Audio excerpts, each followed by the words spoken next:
Welcome to Three Skulls Tavern, a channel devoted to tabletop role-playing games by Free League Publishing. This show is sponsored by WorldMill, online server hosting for the Foundry Virtual Tabletop. To support the show, head over to patreon.com/MattK. For a minimum of $2 per month, you get access to a ton of extra content. Hello and welcome back to the next episode of my Forbidden Lands solo game here on Three Skulls Tavern.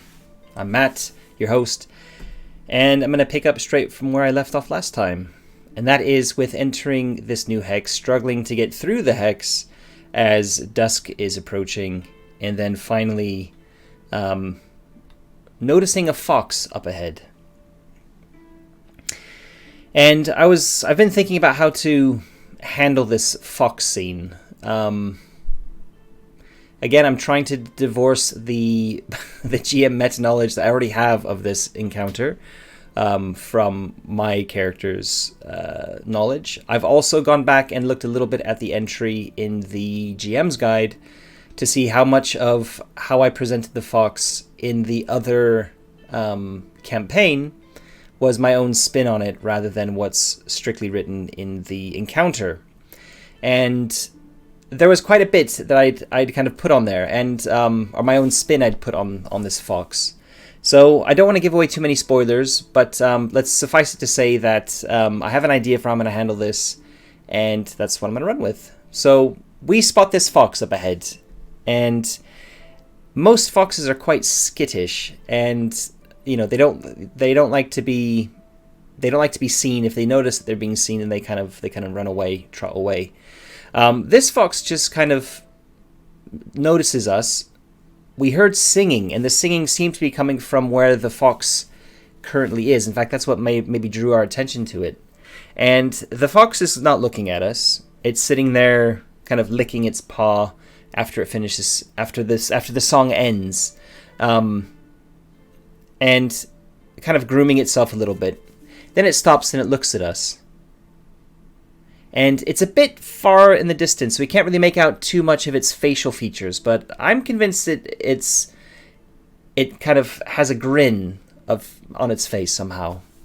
Although I'm not exactly sure about this. And then the fox trots off to the side and disappears behind the kind of the trees that are, we're in a forest, so there's lots of trees between, well, blocking view. I look over to Yubi, and she makes eye contact with me. And I just shrug, and nothing to be worried about a fox.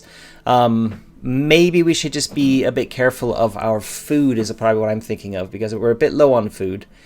When we make camp, we don't want a fox getting in and like sneaking off with the last of our rations.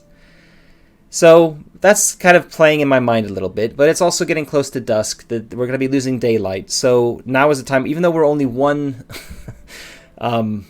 what's the term? One hex away from the ruined castle of Deepmark, we still need to rest, because it took us a quarter day that first morning to get out of, basically get ourselves free from ourselves, to gather our belongings, to eat something, and to just kind of get ourselves ready to go. And then we spent our entire daytime phase just getting into this hex, trying to climb over this, the barrier that had been erected. So here we are. We've gotten over that barrier, and we're going to be trying to make camp. We're not worried about this fox. We're not worried that there's a fox nearby. It is just a fox, and hopefully it'll keep away from us, especially with a fire, etc. So there's a couple of things we need to do here. And to make things a little bit easier, I've started using this party feature, which is in the Foundry, the Forbidden Lands Foundry module. And basically, I can drag and drop members of the party into various different travel roles, and then I can just basically click on them, and it'll roll the relevant role for that person. So this is kind of a nice feature that I haven't been using. I completely forgot about it, to be honest, and I'm going to start using it now. So the idea here is that I'm going to be making camp while UB does some foraging. was thinking that maybe Yubi would hunt, but I think maybe foraging makes a bit more sense at the moment, for various reasons. One of those reasons is to do with the time of month. We're in the autumn right now, and during autumn you get a +1 to forage rolls. You also get a bonus to forage rolls when you're inside a forest, which we are. So foraging should be relatively easy, certainly easier than hunting. And another thing I wanted to point out, we'll talk about this in a second. I'm kind of jumping around with a couple of different things that have been kind of cropping into my mind. But making a good camp is more important than foraging for food because we still have some rations at this stage. So I have the higher survival skill, so I'm going to be making camp, and Yubi is going to be doing some foraging. And these are both activities that take a full quarter day, so I'm just going to roll for them one at a time. So I just click up here on Make Camp, make the basic roll. And I've got 1/6, so I successfully spend the quarter day making camp, and I get a nice camp kind of built up, and yeah, success. Now, just to show you why I'm going to be giving bonuses to Yubi, I'm going to open up our GM screen here, and I've added some bits here to travel. I've added a travel tab to the GM screen. This has a nice summary of the quarter day activities that you can take while you're traveling. There's a little comment here on hiking alone, but really the ones I wanted to look at here are terrain types and seasons. Terrain types, we're in forest right now, so foraging you get a +1. You would also get a +1 to hunt if we wanted to hunt. But we're going to do a +1 for foraging right now. And then if you go to the season also has a modifier, and we're in the autumn, so it's another +1 for foraging. So if we look at the calendar, you can see up here at the top it says the 44th of fall wane. This is the kind of annual calendar. It's split into 8 months. Each month is 2 different names of a season. So you have winter rise, winter wane, spring rise, spring wane, summer rise, summer wane, fall rise, fall wane. So it's pretty straightforward. I've got the calendars for each month here for the current month of fall wane that we're in, and the following month, which is going to be winter rise. And as you can see here, we're at the 44th of fall wane. We only have 2 days until we're out, until the last day of autumn technically, and we're into the winter. I'm also going to start using, because this weather feature that's built into the calendar module here in Foundry doesn't seem to be giving me very interesting results. So instead I'm going to be rolling some dice and using this weather chart. Now, this weather chart is is something that somebody's produced as a PDF that's available in the workshop. I'll provide a link down in the description so you can buy a copy. But basically it's got 3 different charts, one for like when the weather is mild, so like the beginning of spring all through summer. Then you have a winter set of weather, a winter weather grid here for, obviously, as you can see, winter rise and winter wane. And then there's what I'm calling a rainy weather table, and that's for spring rise and fall wane. So sorry, spring wane would have been. So spring wane, fall rise, and the 2 summer months are in the kind of mild one. And I've not got them here because we're quite far from having that nice summery weather. We're just coming up to winter. And I've got it here, but I've also popped these onto the, as you can see here, onto the, let me just move this out of the way for a second. I've popped them here onto the map so I can quickly reference them. I can also grab this blue icon and I can move it around depending on how I roll. And that's basically what happens. At the beginning of every day, I'm going to make a D12 dice roll, and depending on how I roll the dice, that D12, I will be moving my indicator 1 hex in the direction shown here. There's a little key for the weather as well. So that's basically something I'm going to be introducing. So all that out of the way, we're going to have Yubi roll for forage, and she's going to get a +2 modifier because of the time of month and the location that we're in.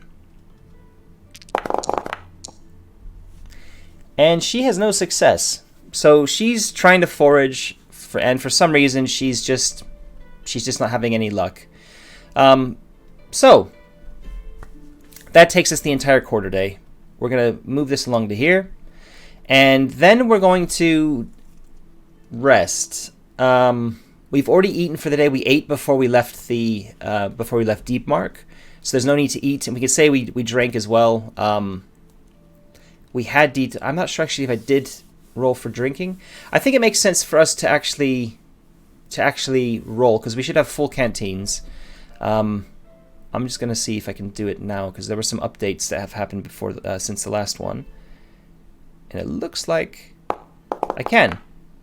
Oh, there's almost a 1. So Yubi drinks water, nothing happens. She doesn't lose any, and I'm going to drink my water. And I've got an 11, so nothing happens there either. So we've already eaten for the day. We're having some water at night, sitting around our camp. And we're gonna sleep for the night. So we are gonna keep watch. One of us is gonna keep watch, and I think possibly maybe Yubi is a little bit tired for some reason, and we're gonna say that she sleeps first. I offer to take the first watch, and this is where I want to use the. I'm gonna use an oracle, I think, here, and I'm going to ask the oracle. Does the fox approach the camp while at night while I'm keeping watch?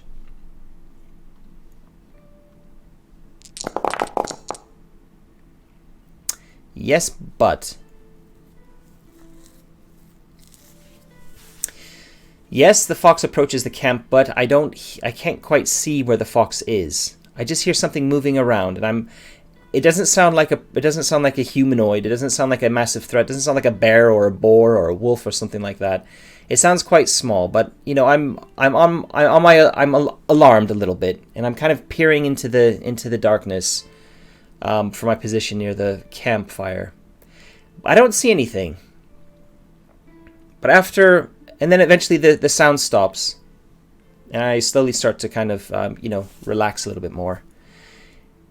And then I think I can just hear on the edge of my vision a man's voice, like a deep, gruff man's voice saying something, but I can't catch what it is. It's just beyond the reaches of my hearing. So I imagine it's just kind of I'm tired and my mind's playing tricks on me, and hopefully nothing else happens through the night. But I am gonna make another oracle roll here, and I'm going to ask the oracle, do we have an encounter during this night phase? And I'm going to modify this roll. So I'm rolling it like this. I'm going to do the normal 6 die roll that we do for the yes no oracle. But you can modify this yes no oracle. And the way I'm going to modify this is I want it to be unlikely that we're going to have an encounter for various reasons. Mainly because we've had a lot of encounters happening recently, and I want to try and kind of move the game along, but I also want to give the game the opportunity to throw some kind of wobblies my way. So I'm kind of stacking the odds a little bit, and I'm saying it's unlikely that we're going to have one here. So what I'm going to say is I'm going to add a single skull die to whatever I roll here, like an imaginary one off to the side.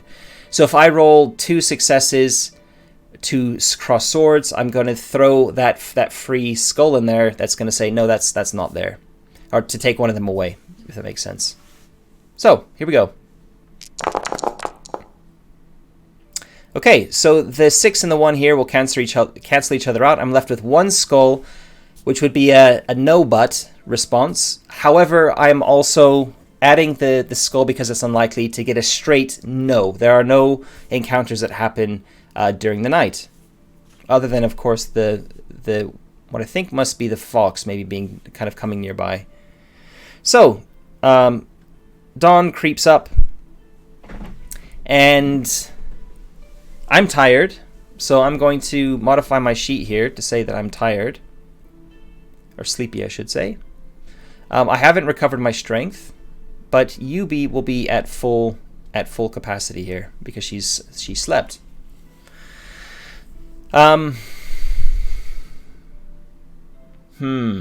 And I guess the question is, do we want to keep pressing on, or do we want to try and do I want to sleep while we've got a camp? And I think sleeping while we've got the camp makes sense.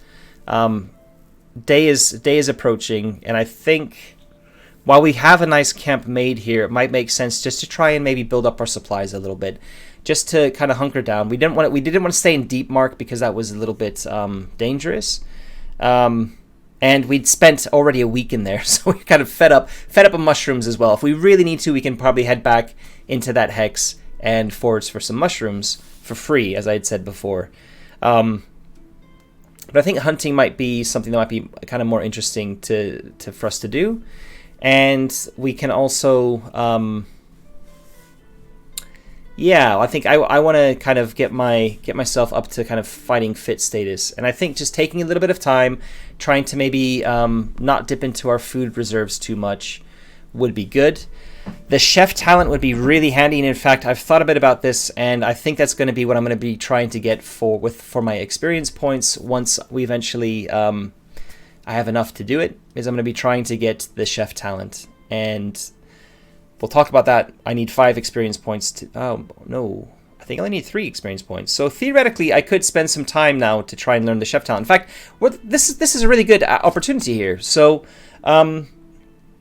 We're gonna play it like this. I'm gonna suggest to Yubi. I suggest to Yubi that we stay a little bit longer. We stay another day at this camp because I've found a really nice spot for it. We've already stayed, etc. So I'm gonna sleep during the morning, and I suggest that she kind of has a little scout around the area and goes looking to maybe hunt and find some animal to kill.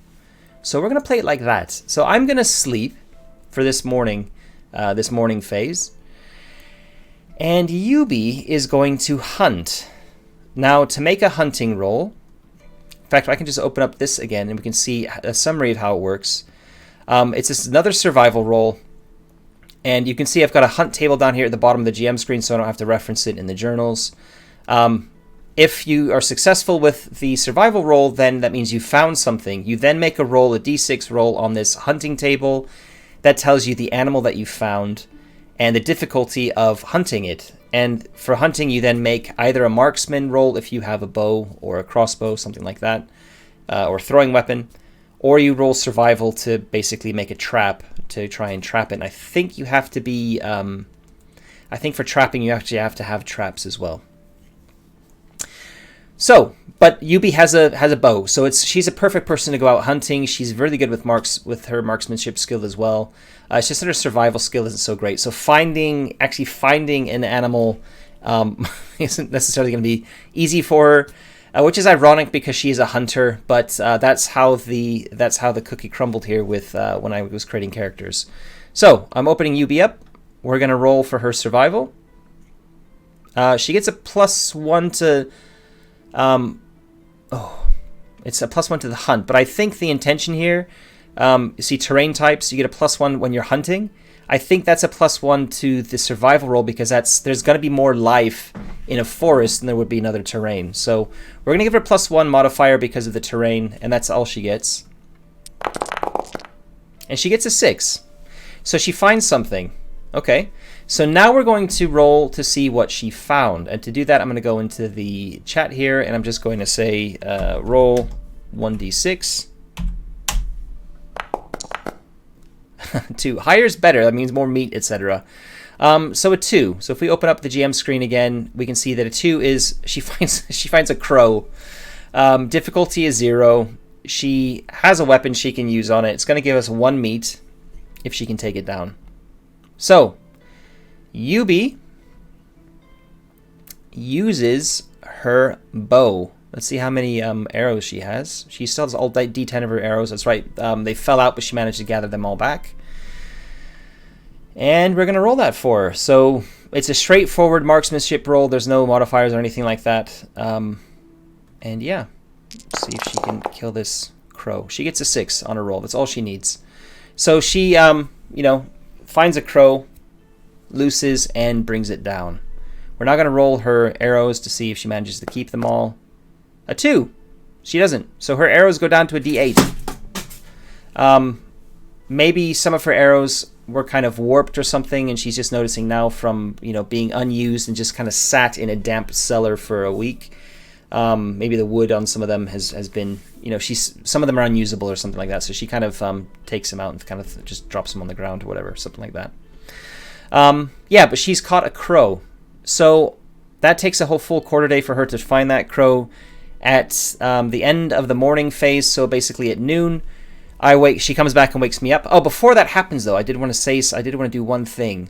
And the one thing I wanted to do is I wanted to ask the Oracle, does anyone approach the camp while I'm sleeping and no one's keeping watch over me? And I'm going to leave this, I'm not going to add any modifiers like I just did previously to say whether it's likely or unlikely, so I'm just going to make a straightforward roll here. 2 6s. That's a yes. Yes, something approaches the camp.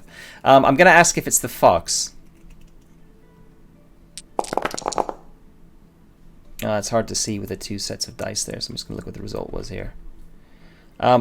It's a complication. Is it the fox? Complication. I think the complication... I've asked if it was the fox, and the answer was complication.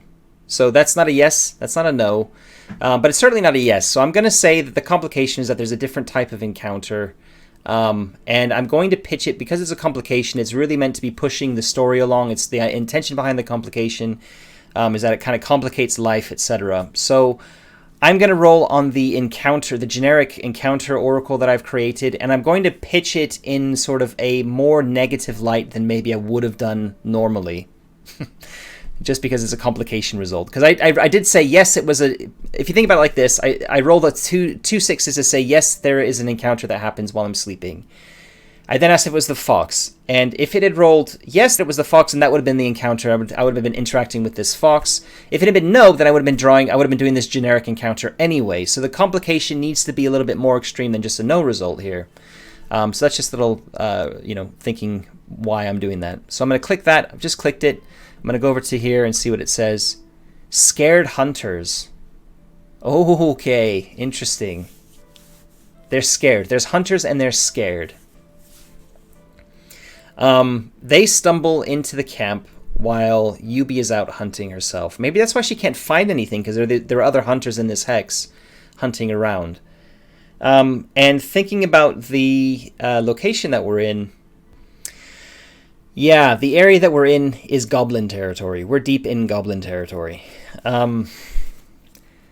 So I think it's fair to say, in fact, I'm going to roll the oracle. Are they goblins? Are these hunters goblins? And I'm going to say that yes, that's likely. So I'm going to add a 6 to whatever result I roll here. It's a wash, so that means the 1-6 is a yes but answer. Yes, they're goblins, but I'm going to ignore that for now.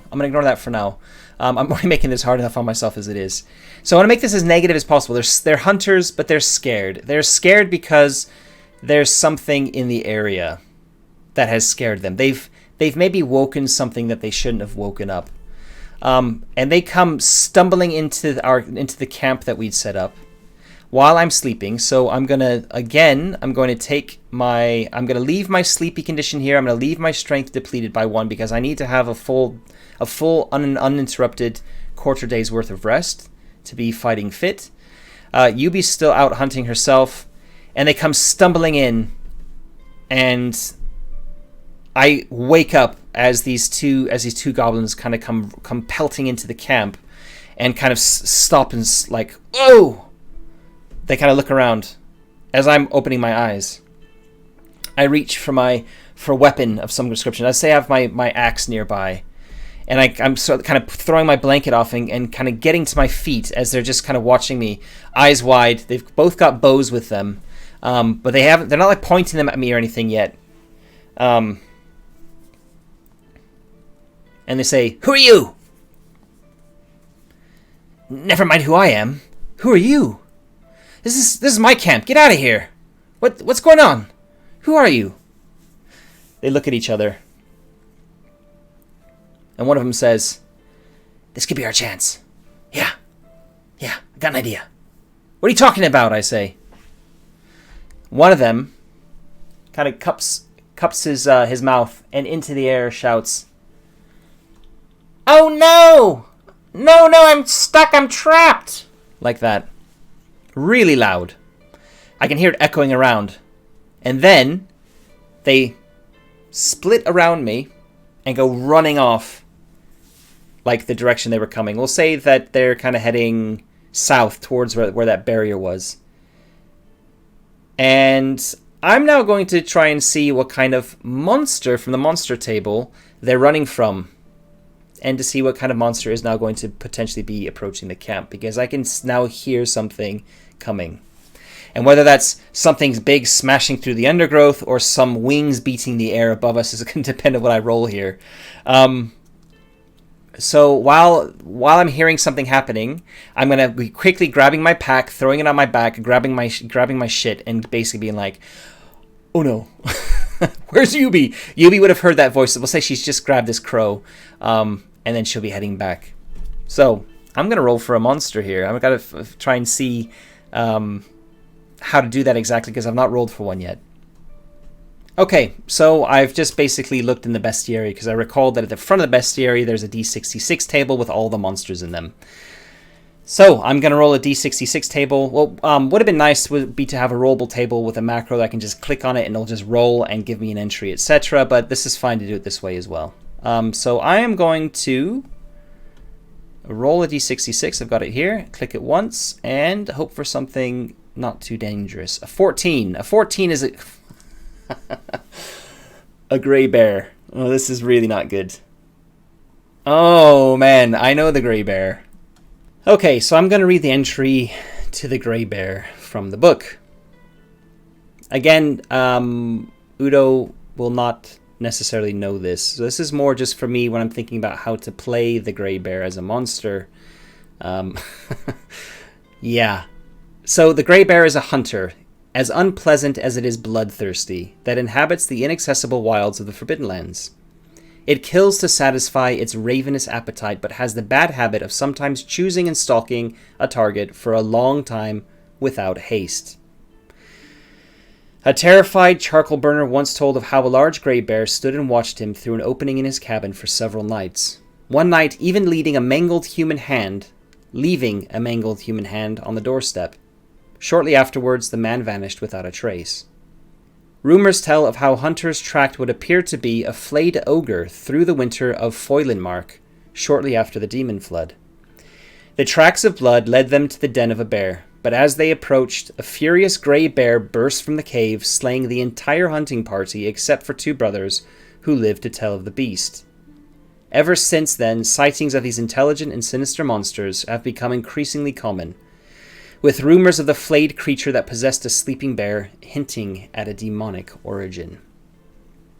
Okay, so I think what we're going to say here, I've got an idea here. There's a monster that these hunters are trying to escape from. The gray bear stalks its prey, and stalks them for a very long time. Now it's stalking these goblins. It's not stalking me yet. I also don't know that it's a gray bear. I just know that there's something big crashing through the underbrush, through the forest, heading my way, getting louder and louder. Yubi's nowhere to be seen, and the only thing I can think in a panic is climb a tree and stay very, very quiet. So I'm going to try and do that, I think. My strength isn't great. I believe it's actually a move roll to climb. Yeah. Move to climb, as well as any other kind of movement. Might is more for lifting things or feats of strength, pushing things, that sort of thing. So it's going to be a move roll to climb this tree. And I can actually push this if I need to, and I probably will just because I really want to climb this tree. So as I can hear this creature approaching, I'm going to try and climb a nearby tree. And we'll say because we're in a forest, I'm going to give myself a +1 to this as well, just to kind of stack the odds a little bit in my favor. There's plenty of trees to choose from. There should be one that I can clamber up. It's also not lost on me that I'm a hobbit climbing a tree to escape from an animal, having just read The Hobbit recently.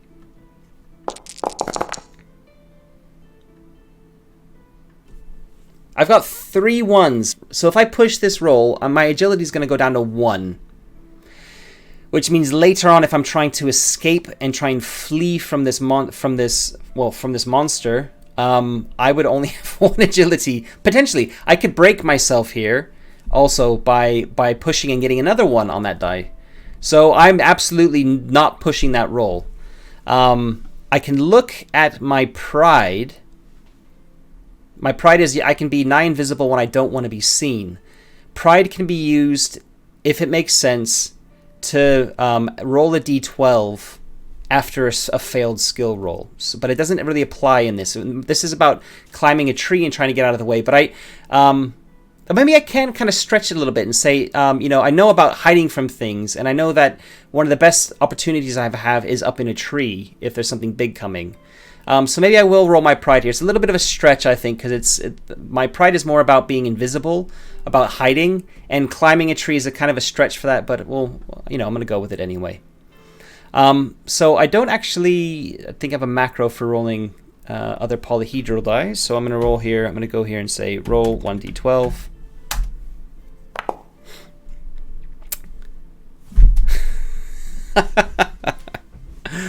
I needed a success, and to get a success, this is a 12-sided die, right? So a 6 and higher all have at least one success on them. I have failed on my pride roll. That means I am not getting up this tree. I'm getting more and more panicked as I'm trying to scramble up it. I just can't. Every time I find a small branch to grab out to, and I'm pulling my weight up on it, it's kind of snapping and putting me back down. I'm getting more and more worked up. I'm actually making quite a bit of noise right now. I'm not being very good at being invisible, and this means that I'm going to have to. My pride is now going to have to change because I failed my pride roll. So we'll talk about that maybe in the next session when we. Well, let's see if I survive first. And in fact, I'm just looking at the clock. There isn't much time left on this episode. So I think we're going to figure out what's going to happen with this gray bear, whether it sees me, whether it doesn't see me, whether I run away from it, whether it starts stalking me before I end the session. And then we'll see. Well, I guess the next session it might just be, do I survive? Does Udo survive? Because Udo's also tired, which is not particularly great here.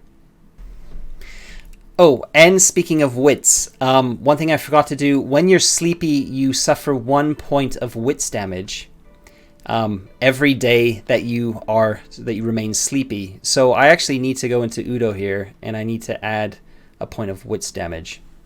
If your wits breaks if you are broken from your wits going down to 0, then you basically collapse and fall asleep.